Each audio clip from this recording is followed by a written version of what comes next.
Hey guys, welcome back to Geek Space. Poppy Playtime is arguably the king of mascot horror right now. We've had 5 chapters, massive lore drops, and some of the best character designs in the genre. But if you sit down and play through the entire series from start to finish today, something feels off. It doesn't feel like you're playing through one long, terrifying journey through Playtime Co. It feels like you're playing 5 different games, made by 5 different studios, that just happen to share a name.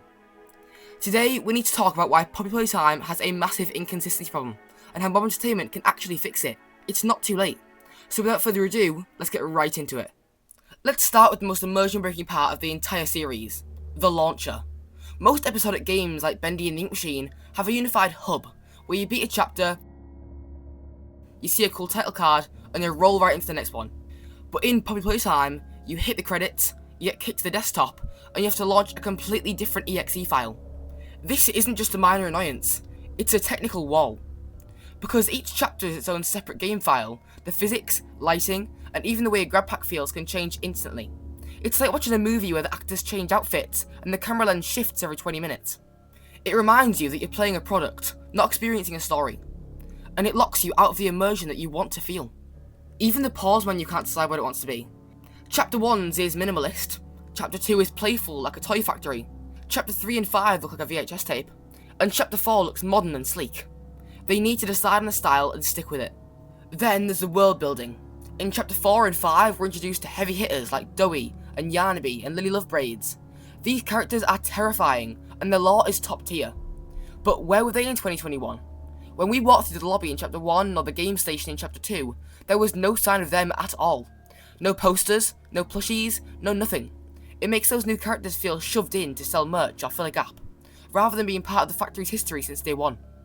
This obviously makes sense from a game developer outlook. These characters weren't thought of at that time. But look at Bendy and the Ink Machine. From the very first room of Chapter 1, you saw posters of Alice Angel and Boris. You knew they existed long before you met them, and it created anticipation. Imagine how much scarier the game would be if you'd spent ages thinking about which of the characters you've seen will be chasing you next. By not seeding these characters in early on, Mob is missing out on the best kind of horror, the kind that builds in your imagination, the fear of the unknown. Now don't get me wrong, Mob Entertainment has massively improved as a studio. The jump in quality from Chapter 1's tech demo feel to the psychological horror of Chapter 5 is insane, but that growth left the earlier chapters looking dated to say the least. The lighting and models are different, the animations are stiffer, and the art style shifted from bright toy factory to gritty psychological nightmare. While the evolution is cool to see as a fan, it hurts the realism of the world. It's hard to stay immersed when the factory looks alright in one room and AAA in the next. I mean, Huggy Wuggy's Chapter 1 model is vastly different from his new Chapter 5 model. While Mommy Longlegs has obviously got a new model in the banner of Chapter 2, but why not the game itself? It's not just how the factory looks as well, it's how it feels to move through it. Have you noticed the massive change in the grab pack animation since Chapter 3? In the early chapters, the grab pack is basically a static image. It's floaty and has no weight. But starting in Chapter 3, Mob added these incredible physics-based animations. Look at the way the hands bounce when you land a jump, or how the arms sway when you sprint. It feels like you're actually wearing a heavy piece of equipment. When you go back to Chapter 1, that weight is gone. You go from feeling like a heavy engineer back to a floating camera. Also, my biggest grab pack related issue is the swinging physics. It changes every chapter. I personally like the Chapter 2 swing, but that's just me. So what's the fix for all these issues? It's simple. I call it the integrity update. Once this series is finished, Mob Entertainment needs to go back and do what Bendy did. They need to pull everything into one single launcher, update the Chapter 1 and 2 models to match the fidelity of newer chapters, and most importantly, pepper in the lore. Put the Smiling Critters plushies in the Chapter 1 gift shop.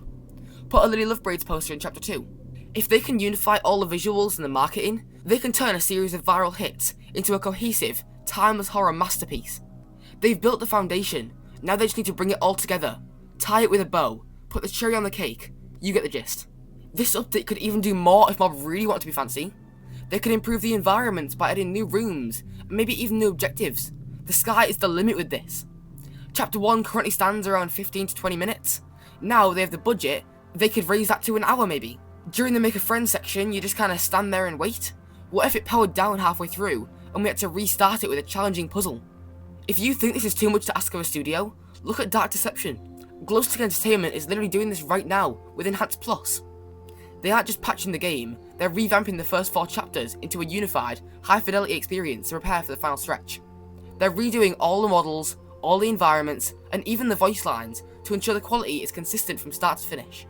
If Glowstick Entertainment can go back and modernise their early nightmares, there's no reason Mob Entertainment can't do the same. Especially with the massive budget they have now, this concept could be so cool. Mob just really has to put the time and the budget into it. Alright guys, we've reached the end of today's video. I really hope you enjoyed it. But now, I want to know what you think. Does the shift in the graphics and the separate launches bother you? Or do you enjoy seeing the studio evolve in real time? Let me know in the comments down below. I really want to hear your opinions. But anyway, I hope you have a great day and I'll see you in the next one.